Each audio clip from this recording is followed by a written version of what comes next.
And hello and good evening, everybody. It is Big Brother Canada 9, episode 11.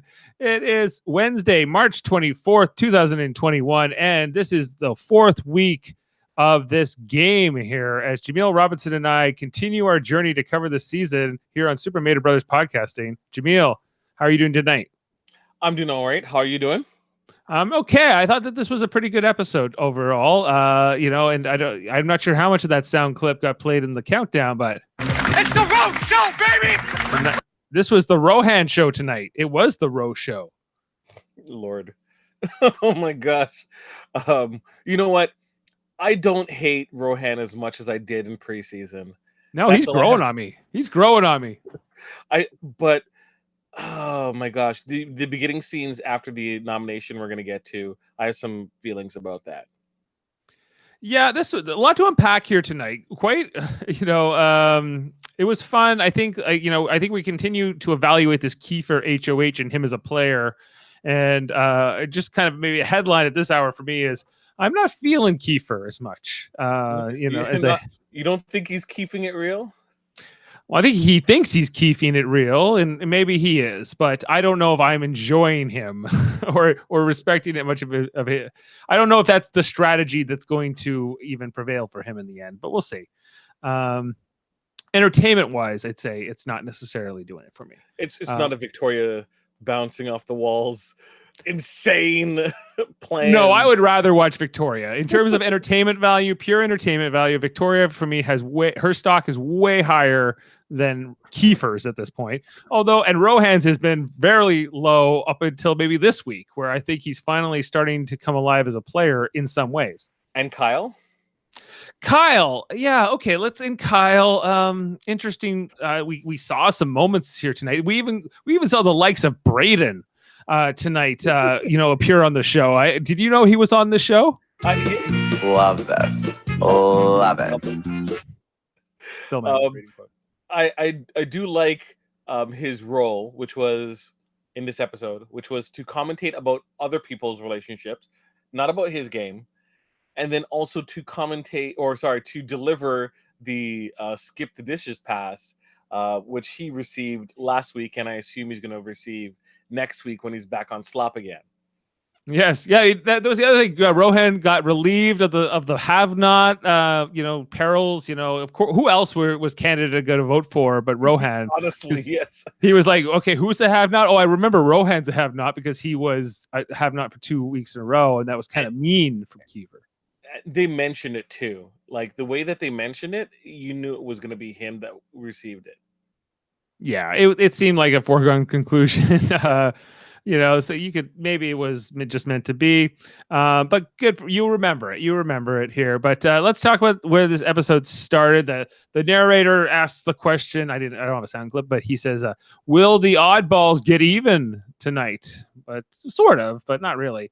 The net result here for them is the same. They're going to lose a member this week, in one way or the other. But Kiefer is, HOH is mentioned. Rohan, Kyle on the block to start this episode tonight. There's a lot of, Ro and Kyle. They're not too happy about being nominations. They can't get over the fact that Kiefer is staying loyal to to Sean and Jedson, and despite the fact that they wanted to keep LT more than him.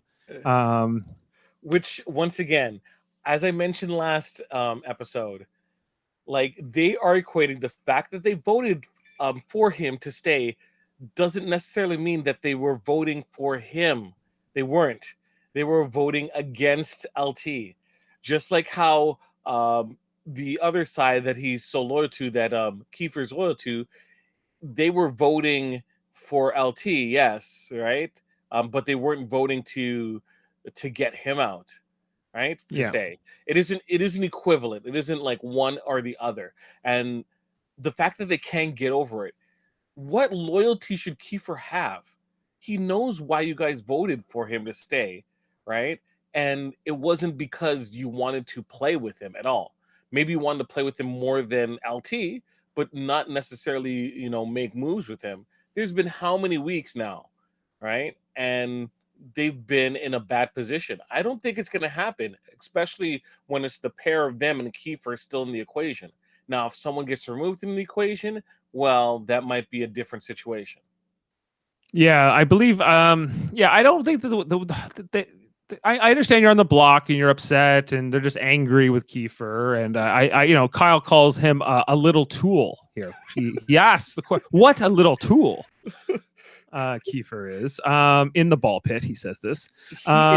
He is mother of pearl walls boring, Kyle. I am not. He should have a little bit more fire. He's like, I'm coming after them. And I'm like, I don't believe Ro, like, at least is expressive and he talks, and Kyle just, he's not good enough to play it mysterious, I find, and cool. He's not. We're starting to get glimpses that Kyle maybe has a showman's potential with Austin, which would add a lot to his character on this from a TV standpoint, because at least he'd be that guy. He'd be the guy that Austin is interested in. That would be his only function, but that'd be something. That'd be more than he does, which is just play pool with Rohan. And he has a little bit of a bromance like persona. Like the relationship has a story on the show now, right? So we'll see if it's enough or what it will mean long term for how we remember Kyle. But yeah, like there's this whole scene. They're in the pity pit of the ball pit, and then we have some pretty strong celebrations here with Kiefer, Ty, and Jedson. Why? I hate this, dude. Honestly, well, why do you hate it? What does it make you feel? Is it? Am I just being like? People tend to say, Jaemeel, you're a little bit very even keel, no high highs, no lows. You're just kind of neutral. Like, you guys haven't done anything yet. Like, literally, all you did was put up people. That's your job as HOH. I can understand the exhilaration, the enthusiasm. Yes, I won HOH. Noms is like a foregone conclusion. It's not like there's a challenge getting from the HOH room to the nom ceremony. You might trip and fall and hurt yourself, and the nominations aren't going to happen, right? It's pretty straightforward. So why are you flipping onto the bed? Like, it just seems like you're just it's foolishness for the sake of foolishness. Yeah, this would be more like something you would want for an HOH. Like, you won the HOH. Okay, great, celebrate. But to go up there, I put Kyle and Ro on the block. Yeah, whoa, and like, what did they say? It's loyal to the soil, loyal to the squad, sunsetters for life. Sunsetters for life. And they say they say Kiefer, loyal to the soil. That's like their thing. They're kind of like a wrestling stable, in some ways. And Beth is the escort. Yeah, she's the Miss Elizabeth of this NWO. Not the Mega Powers. Without maybe we'll see if they're the Mega Powers or not. It's all going to depend on Jimmy Hart. Yeah. Oh no, but they come. One thing they did say though, that was for LT. This was like that they were avenging LT tonight. Yeah, I think they're gonna work with Victoria. Yeah, right on. Yeah, right. But I don't know. Well, we'll talk about Victoria, but actually the next scene was a conversation with Rohan and Victoria in the ball pit. They were kind of just like, I hate this. I hate that Kiefer is staying loyal to them. And, the rest of us are sort of all potential or, renoms or whatever can happen, even though at this point it's Kyle and Rohan up there. And Ro hates Beth. So fake, he says. Beth is Beth. Beth is Beth. That's all I have to say about that. I don't think I would be friends with Beth, but I don't think I would necessarily be hostile with Beth either. I don't know. Like, Tara describes Beth tonight as dirty. Like, well, at least her kids, who are like 5 and 3, are cleaner than Beth. What does this mean? What's going on? What was Beth? What was the issue with Beth? Did she specify a specific reason? I know she mentioned Ty with the Chinese food that he left in the sink. Right? Does it have to do with her ABCs? I know my ABCs. Was it about all the condiments and all that stuff? Is it the condiments that she's talking about picking up, or was it minus the mince? It was everything. It was just like it was like it was. They were just like I don't understand these people, these kids. Like they're like I wasn't like that. Like the age gap here between Tara and them is not that great. She's 37. Like I don't know, and like Yeah, but she's in like mom mode. she's in like- complete mom mode. Yeah, Yeah. you know, just and But like, Tina's look, if we're legit talking about that sequence, there's no reason for you to be putting like bread crusts into the jam or peanut butter. Come on, man, have some respect for yourself. have some respect. Yeah, Yeah. I like legit. She goes legit. How did this happen? You know, I don't know the ins and outs of what's happening in that fridge or in that with the shared environment, but it doesn't sound fun. The issue with the food was they were making the fajitas and they cut up the pieces and they left it on the hot surface for the entire day or a good portion of the day, and they didn't wrap the meat up right afterwards, which Spoils it. Wasting. Ty and Sean, no, Ty and Jed, they're both, I assume, of West Indian descent. I have to assume they're from the Caribbean. Okay. Right? Their mama don't want to hear that. Their mama don't want to hear that they're leaving out food and not properly preparing food, leaving meat out. Like if the meat was soaking and they were like, seasoning it, yes, you would leave meat out in, the bin with the vinegar and the water and the lime and the accoutrements and such. But you're not leaving meat out on a surface plain unwrapped. There's no way your parents would allow you to do that. So I know they're going to get an earful. They can win the game. They can straight up win the game.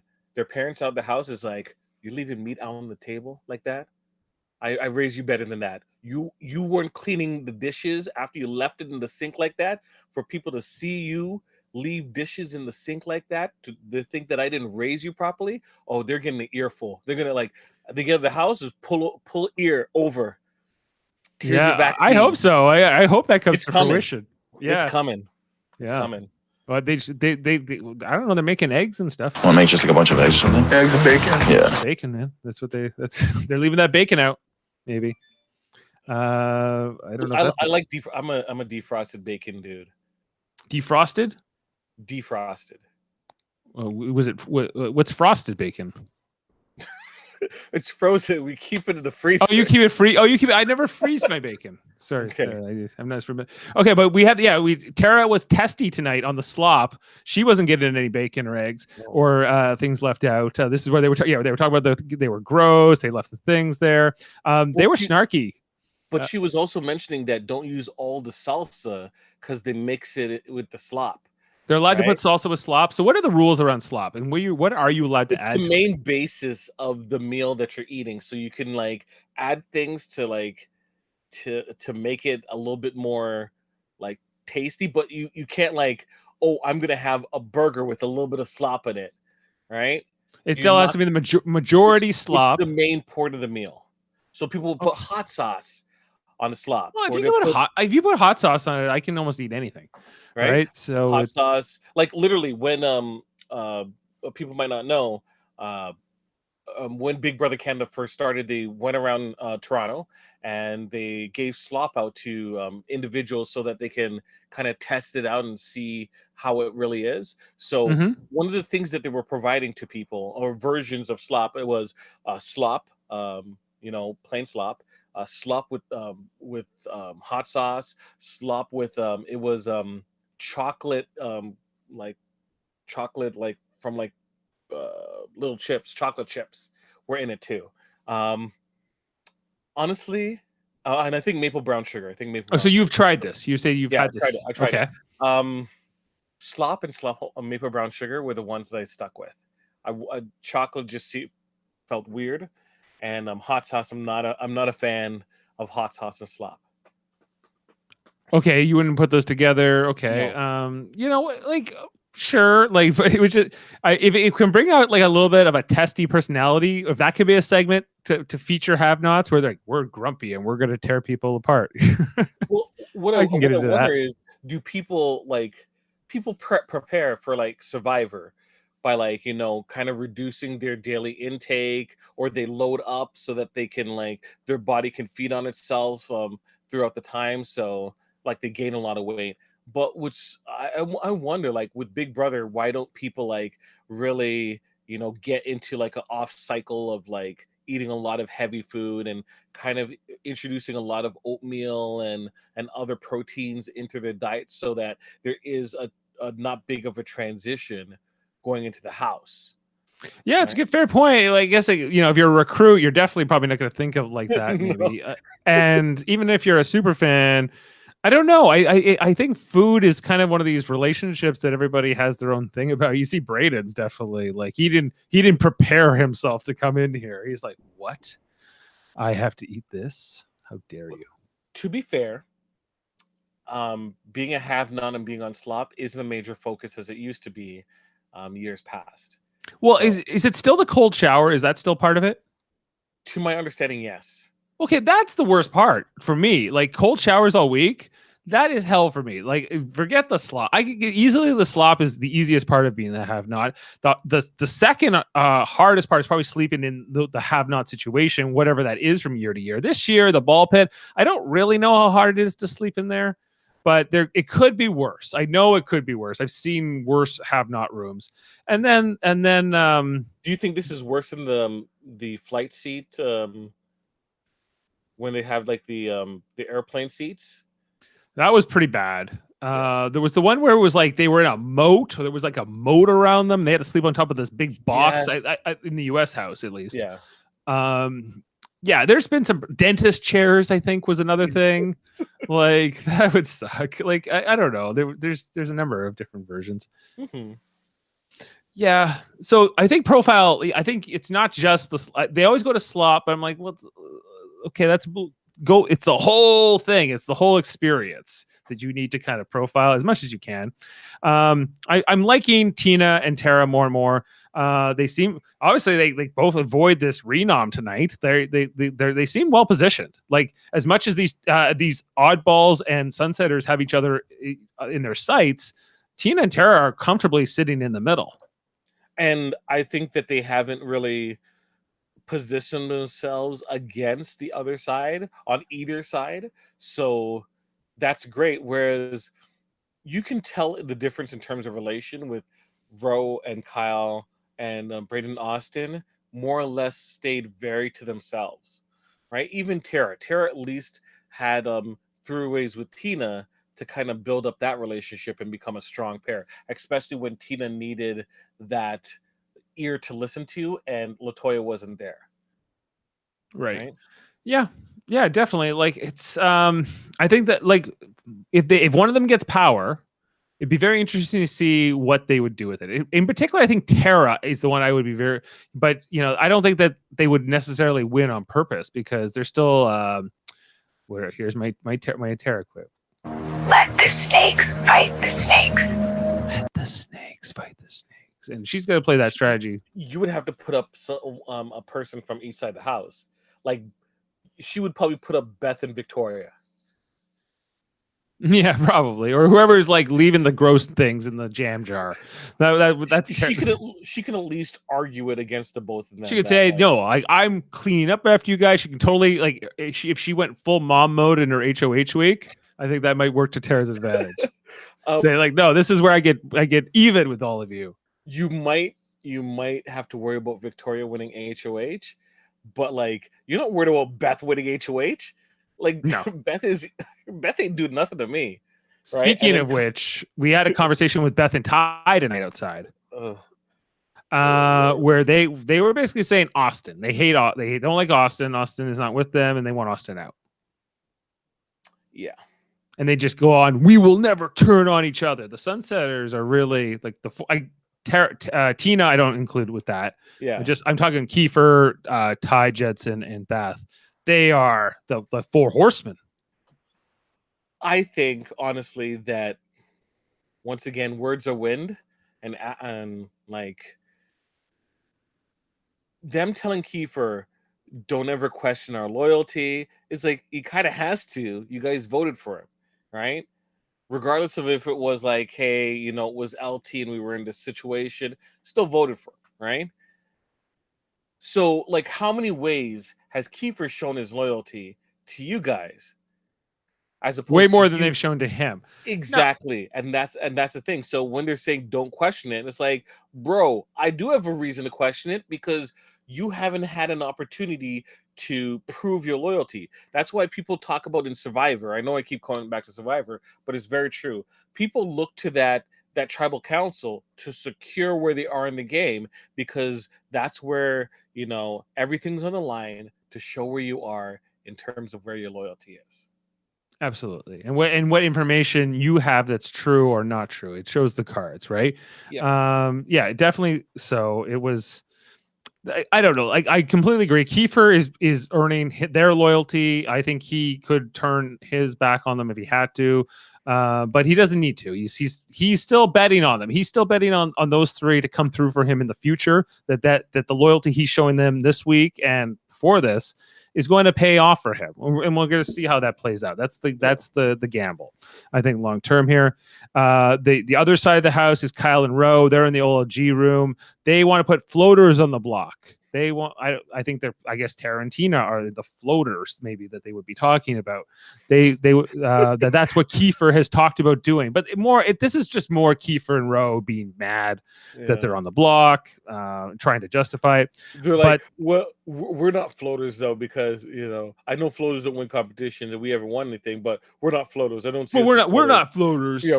Floaters. But I love this. I like, okay, and like even Jedson tonight, you know, just going on and on about how great he is. I'm like, Jedson, he did win the one veto, right? But like, he's like, it was Jed who won, not Ty. Right, Jed won. Yeah. But here I got this clip. You're one less win, but you're behind Kiefer, but he lost tonight. He lost this veto tonight. Like, I know I can do this. I came here to win comps, and that's what I'm gonna do. Yeah, but like this competition was somewhat athletic, but it was about blowing a ball around like a little maze. So I restrained myself as to like, why is Beth doing so horribly? This doesn't make any sense. Maybe she's fatigued. Well, Sorry, also that's the last joke I'm making about the two ladies in it. Did not do well, either Austin nor Beth. But I don't know if that's a trend. Bro is like a little I don't like a little rat just going all over. Yeah, he was a little mold man. He's a little mold man tonight. You just see him pop up. Yeah. This was this okay, but we are skipping ahead to the competition. But this was an amazing competition tonight. It had a great production value. Just that, like, it was so fun to watch. It was like, and even afterwards, where there was like this conversation with Kyle and Rohan in the after he won, and they're talking strategy, and it's so serious, but they got like this mold makeup on their face, and you're just like, what the hell? Like, this is Big Brother. This is what it's all about. I love it. Yeah. So far, we've been 4 weeks in.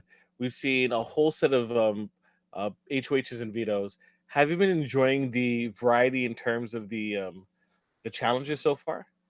Yeah, I think the challenges have been great. I think I'm especially pleased that they haven't really worked any of the strengths of in particular those two guys. Even though I have Ty in the draft, Jane has Jedson in the draft. I don't actively cheer for either of these people, really, because I don't know if they're rootable so much. I think that they maybe, especially after tonight with this leaving stuff out, how can I tolerate these things? So you know, they are super confident in themselves, and I just kind of want to see them not do well. If this was Big Brother US, there would be like a basketball shooting competition, something already. They would do well. They would probably win. They would probably run the game in the US version. But that's what's kind of fun about the Canadian version, is that these competitions are sort of equalized as much as they can be, in a lot of ways. But just back to the episode and sort of like the things I wanted to hit on before the competition. So Austin and Kyle showmance. I didn't see this coming. Did you see this coming? It was mentioned that there was always feelings were being warmed up, and you kind of see it acknowledged here. I'm going to come back to this whole thing later on once the renoms come, because I feel like once again, just like last week, a lot of work was already done, and there didn't need to be heavy explanations, and they avoided the easy, like take the path of least resistance, and Kiefer had a way out, and he didn't take it. But yeah, can't argue. I don't know. We're gonna circle back to this when nominations come. Austin and Kyle is a weird one for me. I think that they like we saw. I guess there was sort of this hint last week. I think where Kyle popped out of the ball pit and Austin was there. Yeah. Jane kind of asked the question at the time. She's like, "Is there something going on?" I don't know. I think they're like, it's kind of, was he creepy Kyle in that ball pit? James. But Braden Braden was actually on the show tonight. He was talking about how he sees this showman's. Yeah, he's gonna be the narrator of that showman's. He's gonna be but it's not good for him. Like if Austin becomes closer to Kyle, yeah, it's not good for Braden's game. It isn't. And if Austin goes home, that's double plus not good for Braden. Yeah, because without Austin there, without Austin there, I don't know what Braden is in this game. Because I don't really see him hanging out with Ro and Kyle. Or Victoria. A little bit with Victoria. They're bossy glossy. Yeah. I think he's in the Josh position. Maybe. Not as bad, but still. Are you saying that that's a little sus? That's a little sus. And then there was, look how pretty he is. Oh man, I didn't get that quote, but Austin thinks Kyle's pretty. Okay, they picked the players for the veto tonight. Nick drew. We got Kiefer drew Beth. Ro drew Jedson. Not good for Ro, although Ro ended up winning. So I guess it was good for him. And Kyle drew Austin. Yep. So and Austin basically I didn't want to win this, I think, right? She didn't want to. That would have been her third win. How dumb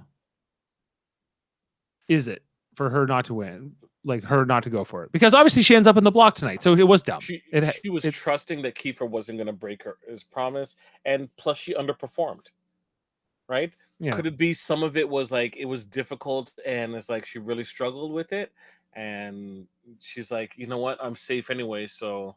Well, I think it's a bit of both. I think she wasn't good at that competition. She probably knew she wasn't going to win it anyway, and she didn't really need it, so she wasn't fussed about it. Like she would have been, I guess. Her diary room session just would have been different if she thought she was a potential renom, but she thought, I won't be the renom if there needs to be one, so it's fine. But once again, like promises, not as valuable as sorries. In this game. There's a bunch of things tonight following who they drew for this veto, where like Ro and Kyle frustrate me as players, like because they don't seem to really have a good read of the other side. They don't really, these conversations that Ro and Kyle have with people like Jedson are just not like they're talking to Jedson about, well, you don't want to win too many competitions, Jedson, and blah blah blah. And Jedson is like, yeah, man, like if I don't have to win, I won't, and whatever. And then he's telling us in the diary room, like, I'm not buying anything Rohan and Kyle are selling. Basically Jedson's just keeping this conversation going to see what kind of information he can get from them. Yeah. But in this way, Jedson's actually playing better. Like this is where I find Rohan and Kyle are not good. They are so they play with no understanding of other people's claims. Their entire perspective is like, this is what's best for your game. Well, it's best from your game with working your perspective or helping me out, right? Yeah. It's like, why didn't they vote out Kyle?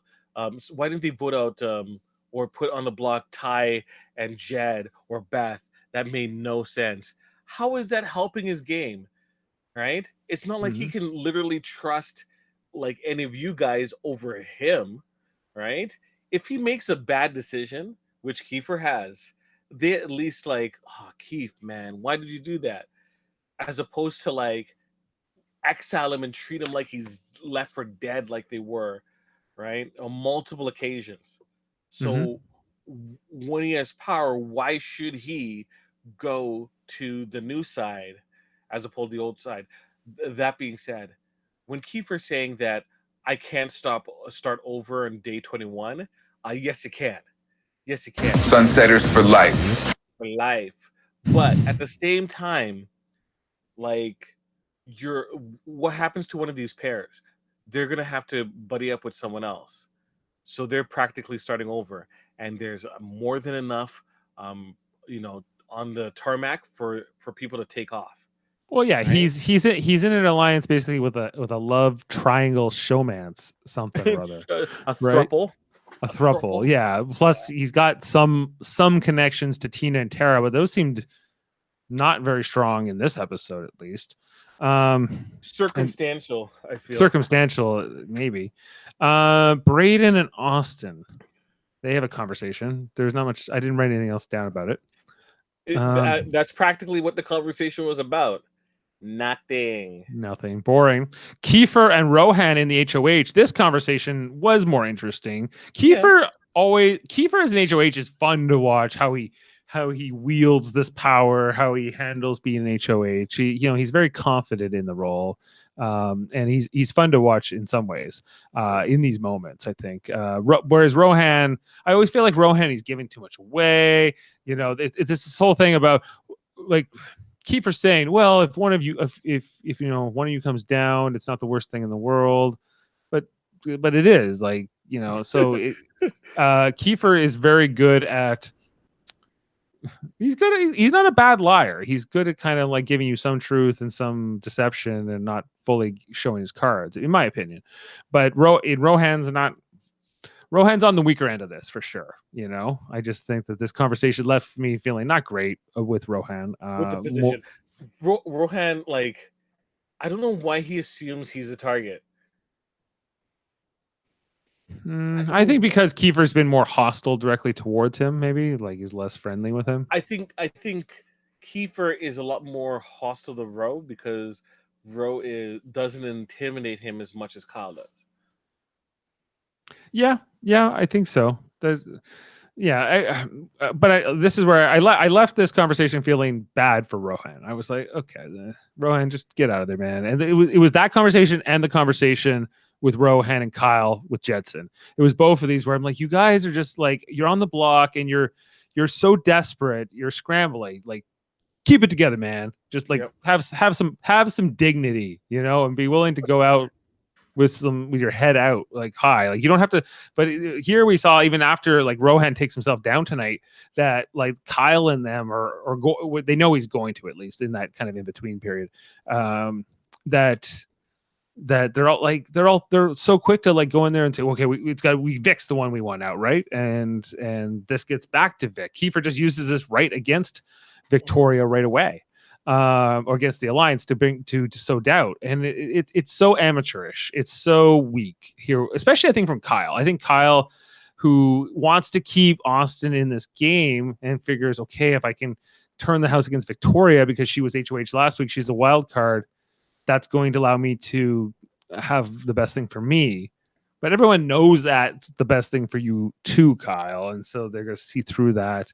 And they're not going to want to give you what you want here. Certainly doesn't serve Kiefer to give Kyle what he wants. The way he talks, it's like Kiefer would have to spite himself to help Kyle out. It's like, I'm not holding any. I think we're pretty much even because you put me on the block. I'm not holding any emotional grudges, right? Basically saying that Kiefer shouldn't either.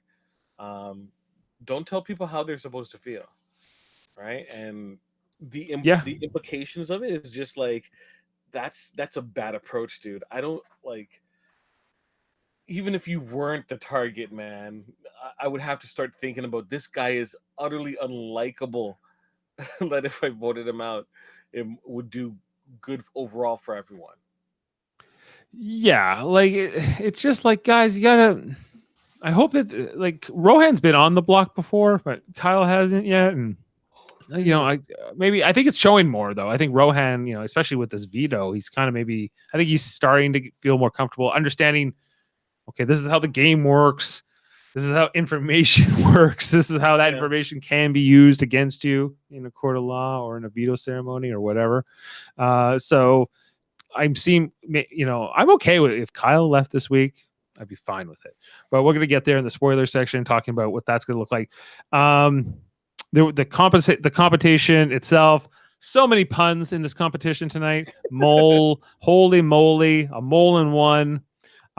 We had Tashawn as the host, who I thought he was really good as the host. I thought he was fun. Yeah, did a great job.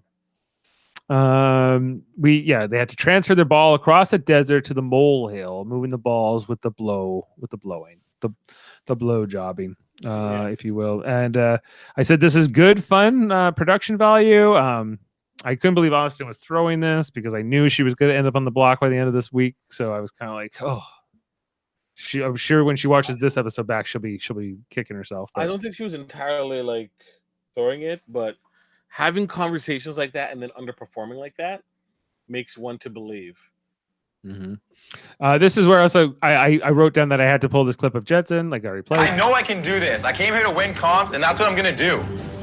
Yeah, you also came to tell us that you're here to win comps too. I think that's more what you came to do. And you know, Rohan, I knew he was going to win, but it was fun to watch. It was. Yeah, he put in work. Put a lot of work. He talked about how he figured out that there were different paths and which one took the longest, and how he kind of worked out a logic to his strategy. And it was just about rhythm, just about getting the rhythm and going with it. And good on Rohan. I was actually smiling when he won. And considering in our preseason, we're like, who is this guy? He's so contrived. He's so artificial. He seems like the fakiest fake ever. But little did we know Beth would be set, and he would call her out. She's so fake. He doesn't even like fakeness. We find out as we get to know all the layers of Rohan. I should have known better. He's a fellow Pisces power.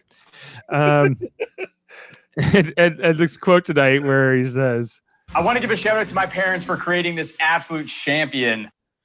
It was funny. I couldn't help but laugh.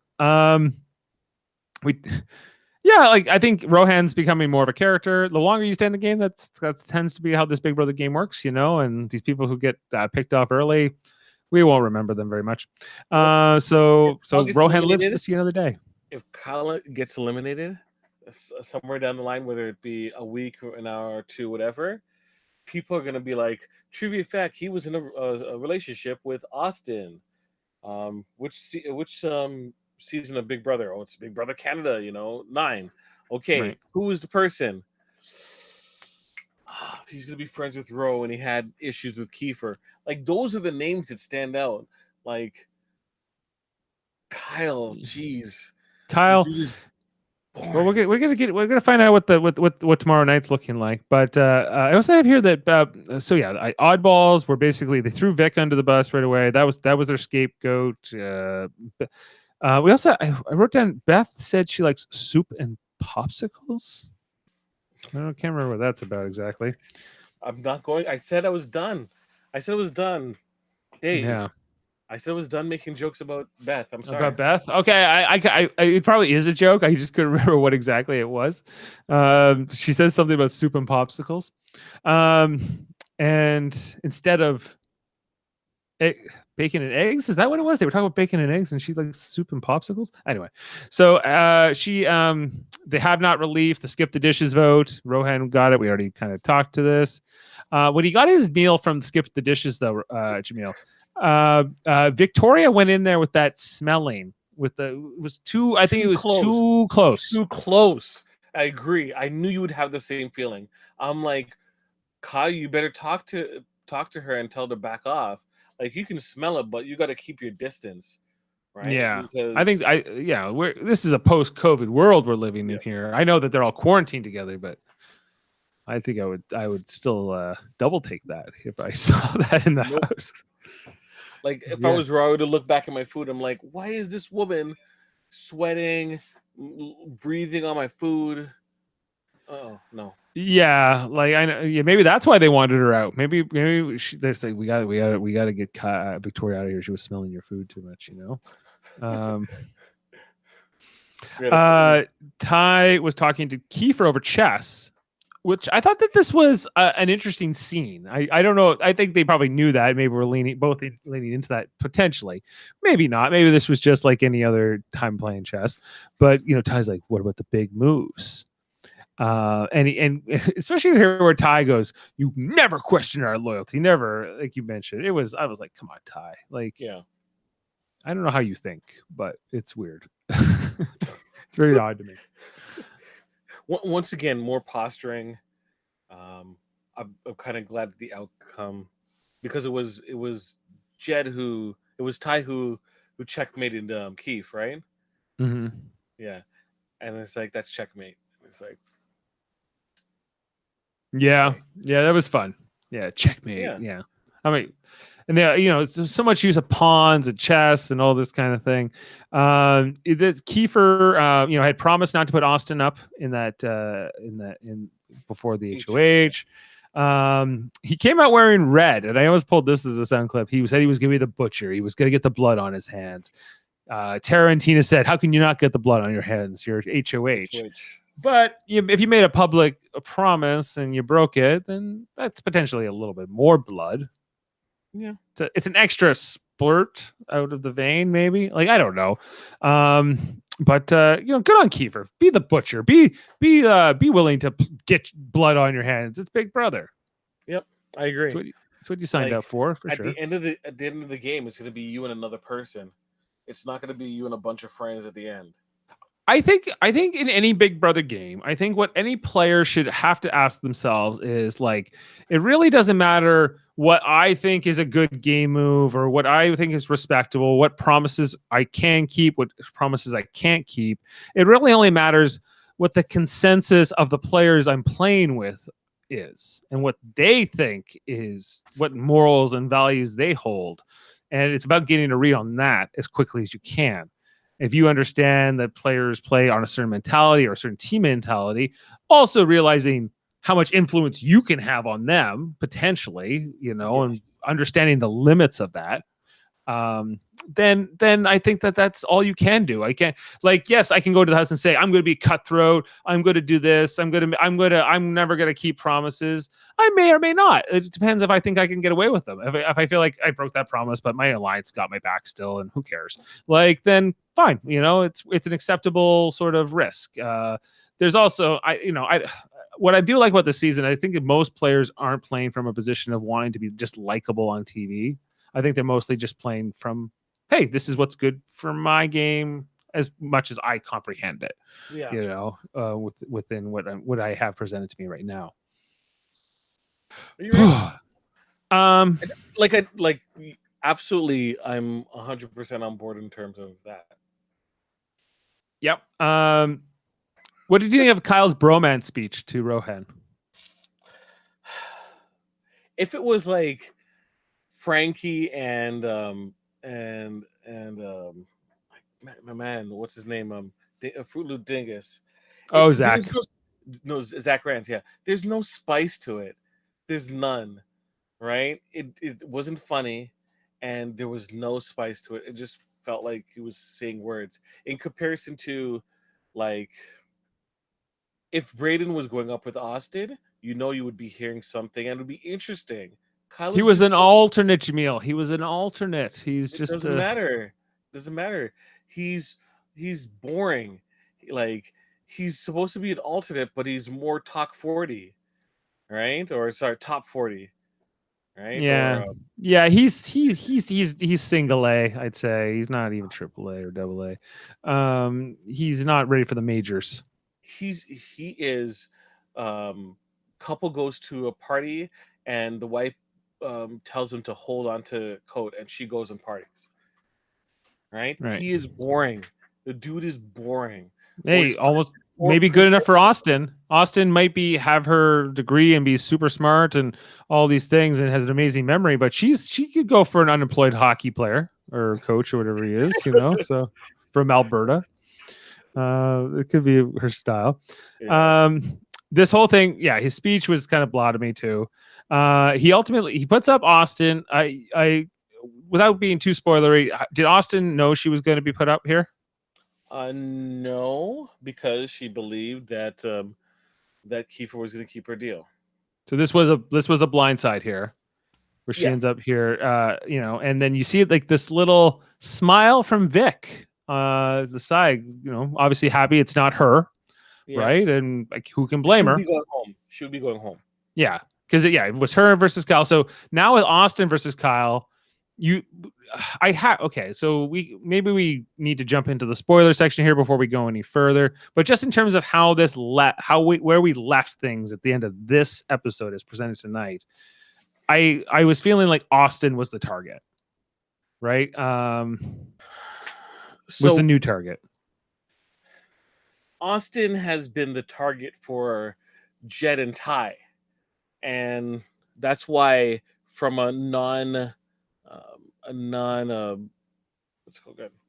diary room perspective, it seemed like they were gearing up to like throw the competition to allow someone to be taken off the block with the hopes that Keith would put up Austin. So with Roe winning, they're left in a situation, and Austin does end up on the block. Does it feel like, in terms of attitudes on how this week is playing out, Kiefer has his plan, which was to get either Kyle or Rohan out. He puts them up. It does feel like the team is undermining him by talking constantly about, one, putting up someone else on the block, and two, like just their general conversations concerning that individual. And once again, don't want to go too much into the spoiler talk, but like, right, okay, and we can jump into that now.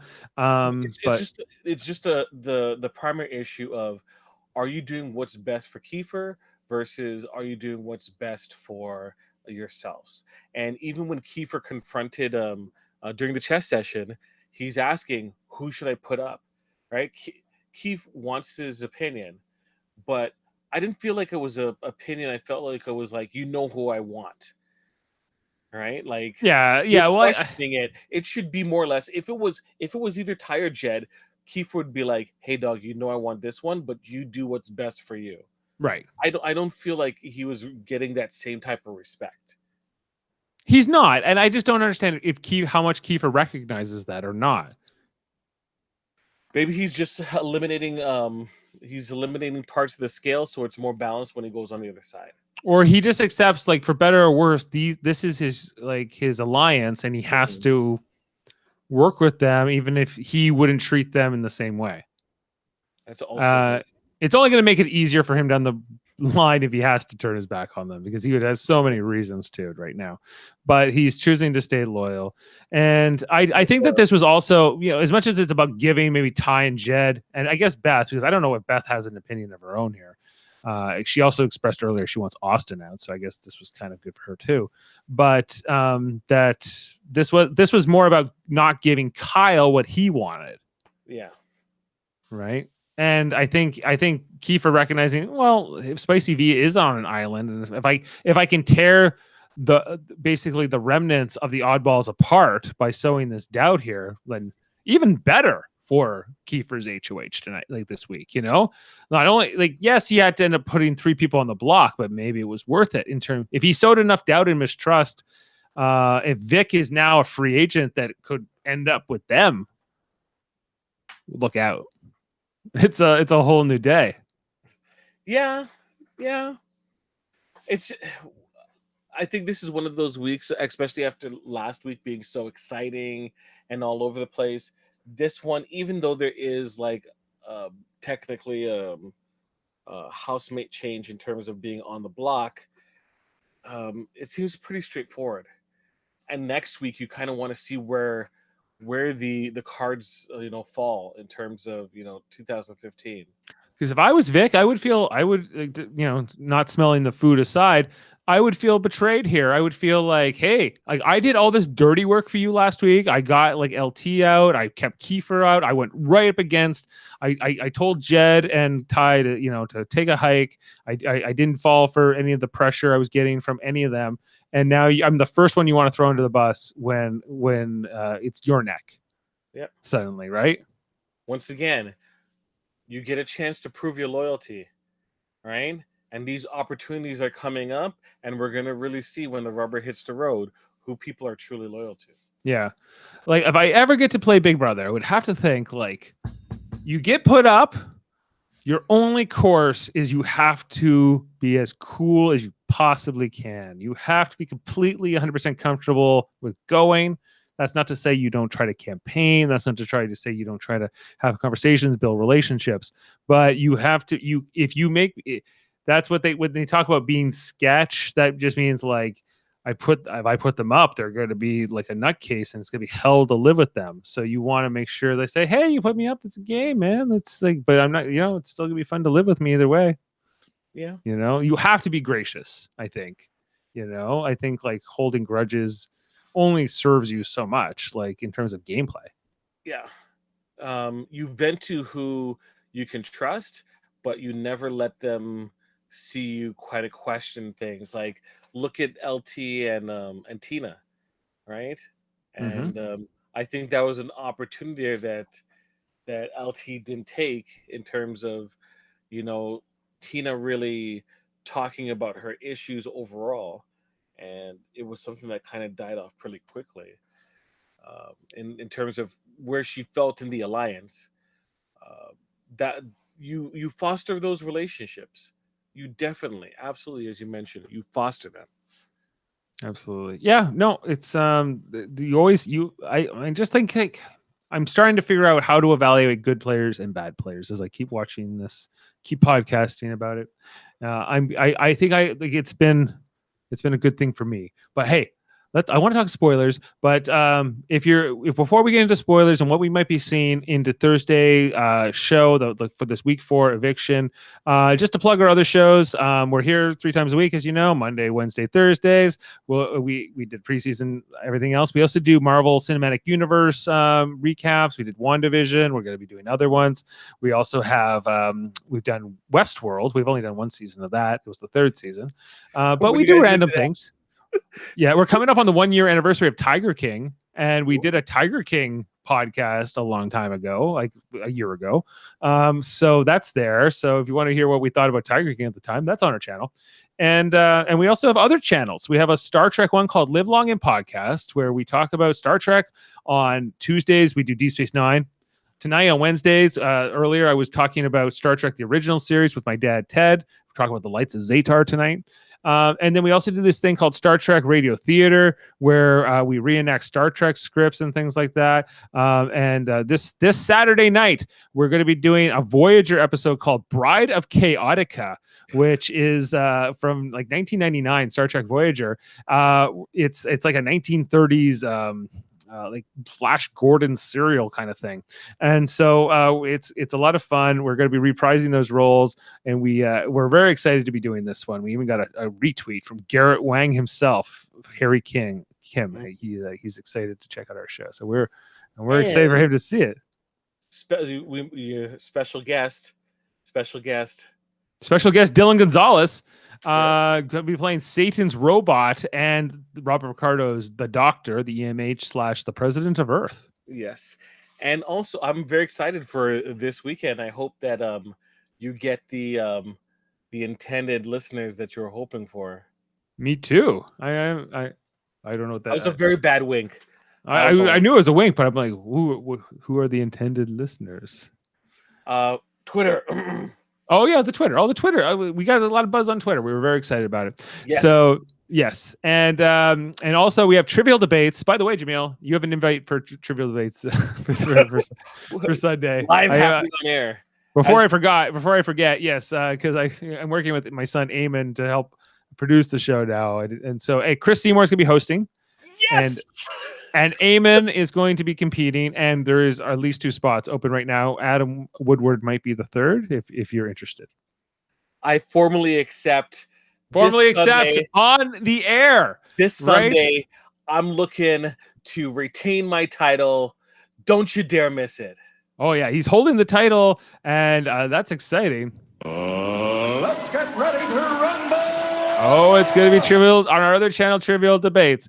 Okay, but with no further ado, let's get into our spoilers for Big Brother. Here we go.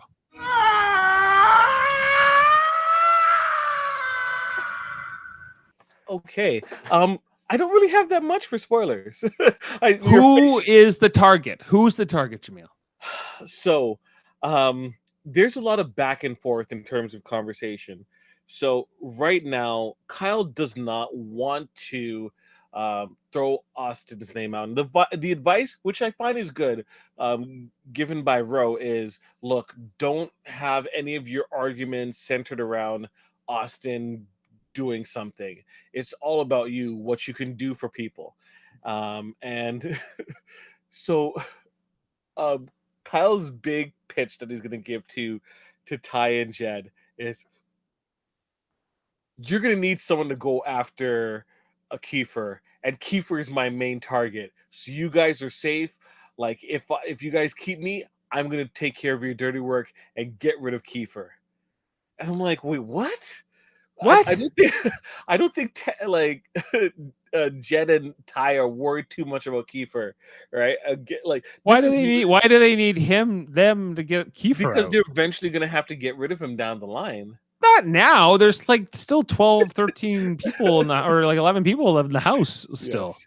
So he feels, and at this point it is, that Kyle is a target, because they cut a deal with Victoria that Victoria is going to be safe and they just need to control her vote. So she's going to vote with the Sunsetters, right? That was with the deal she made to stay off the block. More or less, right? So with that in mind, you have 3 Sunsetters plus Victoria, right? Plus Brayden, who's not going to vote out Austin. So that means Kyle would go home, regardless of what anyone else votes for, right? But why? Why would the Sunsetters want to vote out Kyle? Because he's the bigger. He would be the bigger threat. That's from the perspective. Now, but he's won nothing. Austin's won things. I know, but the word is now that Kyle is figuring, oh, I think a flip's going to be happening, and they're going to be going after Austin, which is what we've received as a narrative. So we have what Kiefer wants, and what the rest of the Sunsetters want. So but right Kiefer now, doesn't vote. Correct. But Kiefer wanted Kyle to be gone, right? And for Kyle to stay would make his HOH be basically piss these 2 people off to come after him, right? As opposed to if Austin goes, Kyle would be sure angry at Kiefer, yes. What's Brayden gonna do? Right? Mm-hmm. Brayden's all of a sudden going to sass him in diary room and be on slop, because that's basically all Brayden has done, right? Like, I would rather see Kyle go of the 2 of them. From an entertainment standpoint, from a gameplay standpoint, I think that Austin is the more appealing player to keep. True, I agree. But we're going to see that. This is me just like popping into the feeds and kind of seeing what is happening. So there could have been more recent developments. I think we're going to find out more or less tomorrow morning what things are going to be, because as of right now, like, you have what the Sunsetters need to make a decision as to what they're going to do. Yeah, I'm just trying to understand how they're going to come to that decision, and how much influence Kiefer has specifically. Because yes, he's HOH, but just like we were talking about earlier, if Kiefer was in their position, he might respect what the HOH wanted. But I don't know if the reverse is true. I think that, they see Kiefer. Yeah, Kiefer, you're with us, and yeah, we're loyal. But he's always at the bottom of their pecking order.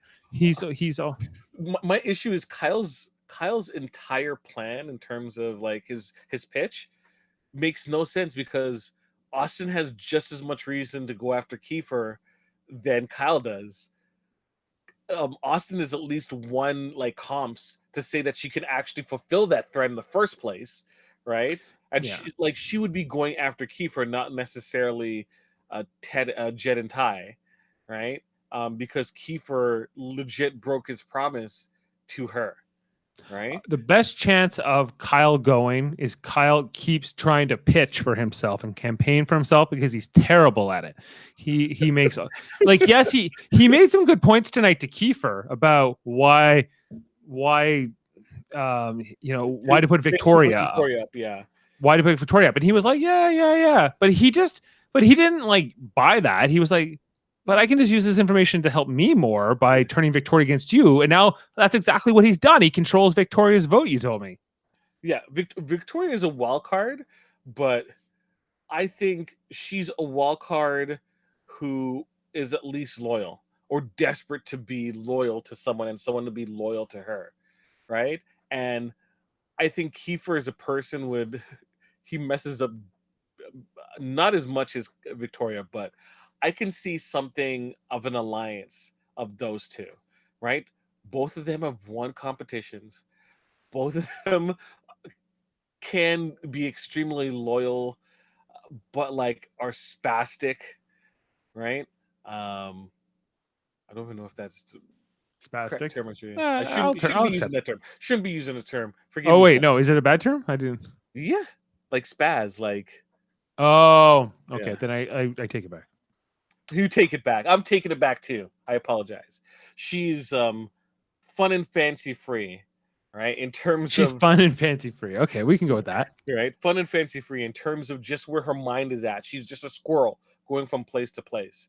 But she's also one of the few people that can have a conversation with Kiefer on an intellectual level about the game, because just like Kiefer, both of them are fans of Big Brother a lot more than a lot of these laissez-faire, people who are on the show. Who more than Rohan?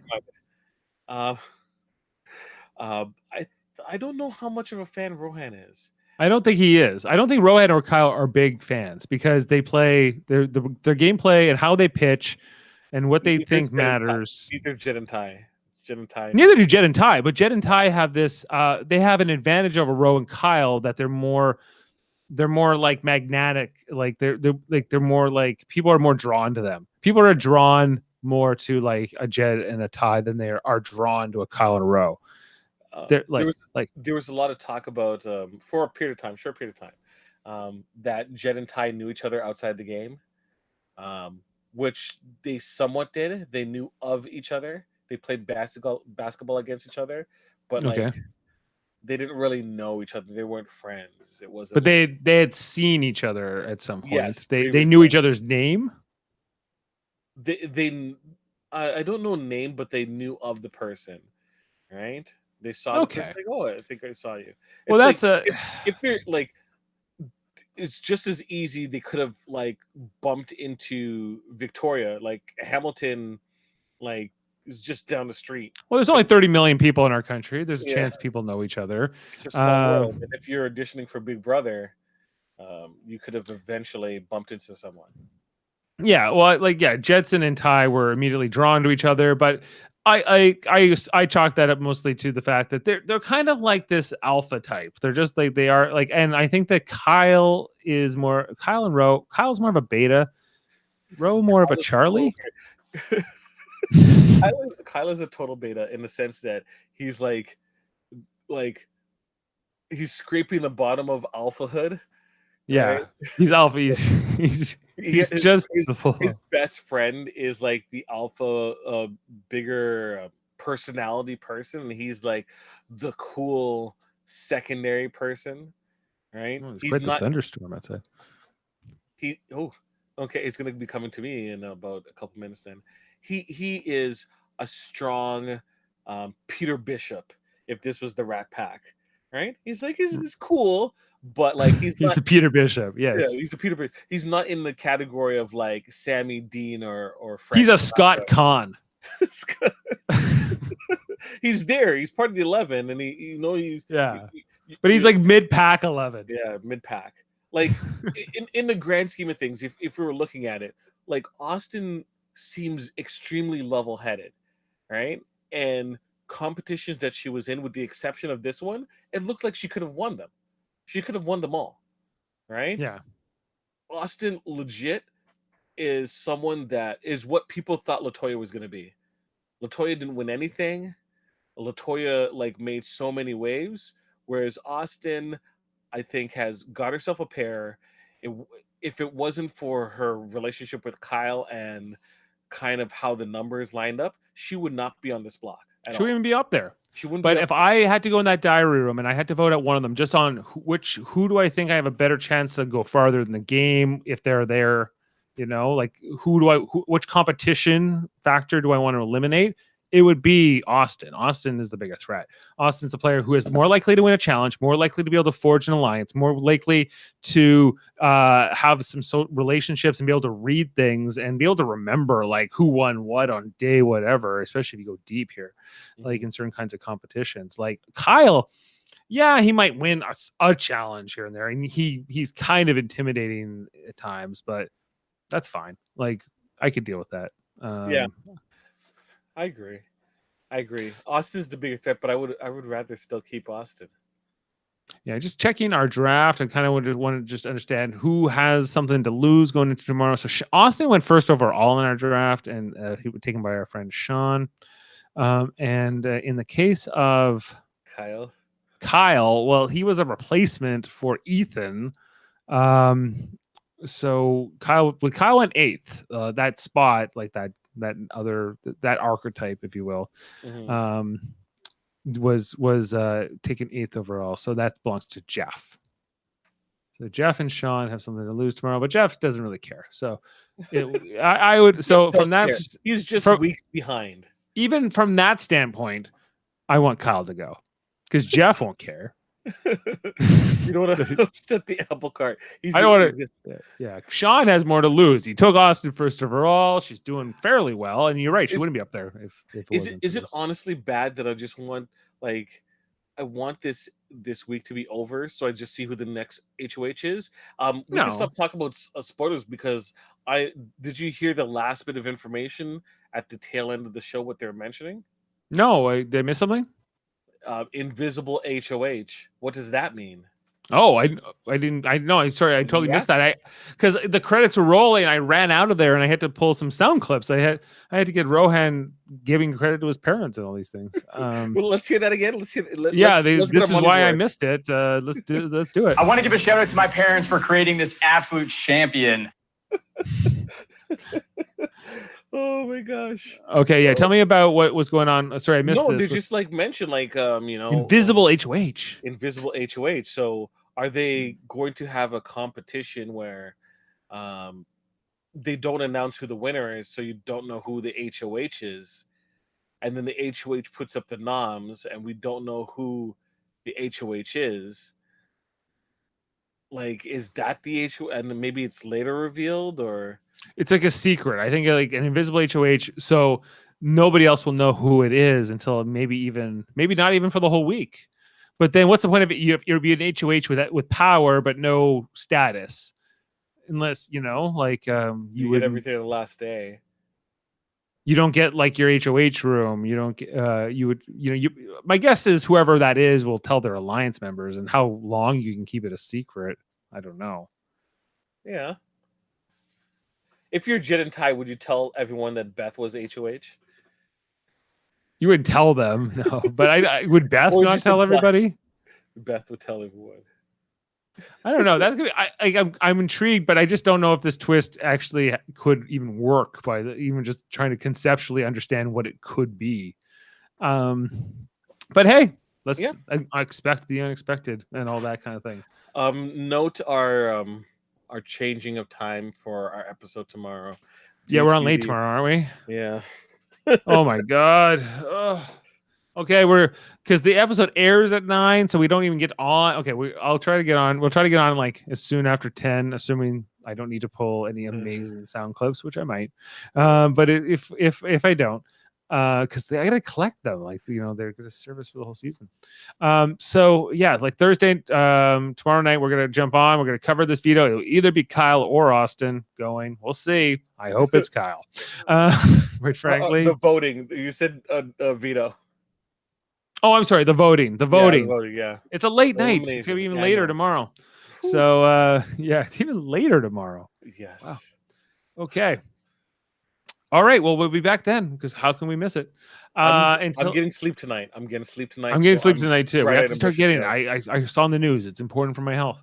Yeah. So we have to start doing it. So we'll sign off for tonight. Thanks for listening and watching. Make sure to subscribe, like, all those kinds of things. Tell your friends, tell your family, tell your neighbors, and remember, sorry, I always have to find it now. I gotta get like it on my thing. Hold on. Is it? I hope this tells you how important it is to keep my name out of your mouth. It wasn't that, but here it is. Until then, we'll see you tomorrow. I'm